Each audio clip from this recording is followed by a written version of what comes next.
We'll do one more here. Dylan from Billings, Montana. Buy or sell on the better performer pre-injury?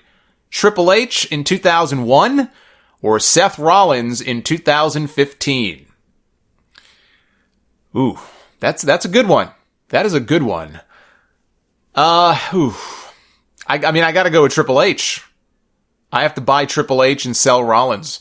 I mean, Rollins is the more dynamic performer in the ring. He can fly around and do stuff that Triple H could never do.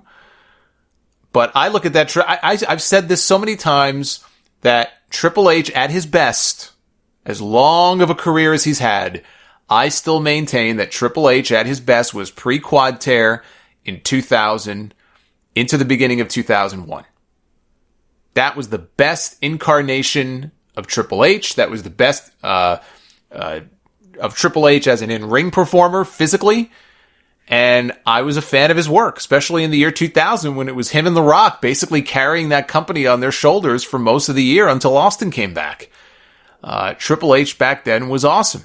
He really matured into a main event performer. I didn't buy him as a main eventer until Foley put him over in the street fight at the Rumble. That's where I really first bought in to Triple H in a top spot.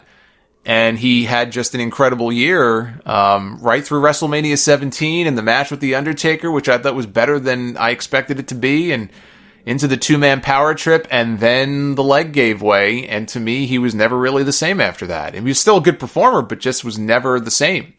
But back then, he was such a great heel. He was a great heel. He could talk. I think he's a better talker than Rollins. Even back then, when Triple H maybe didn't have as much confidence as he does now on the microphone, I still think he was better, at that point than Rollins was on the mic. So I look at overall, not just the in-ring, and to me, I have to buy on Triple H and sell on Rollins. But, with Rollins, it's interesting in that since Rollins came back, look, don't get me wrong, Rollins is he's in better shape than I am. I mean, he's in great shape.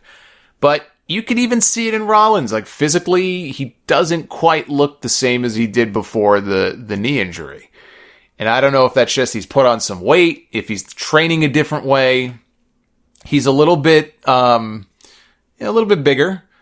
And, in the ring, I think he's pretty much come back just about to where he was. I still feel like he's not quite doing the same things in the ring he was before the injury, which would be understandable because he suffered a pretty catastrophic knee injury.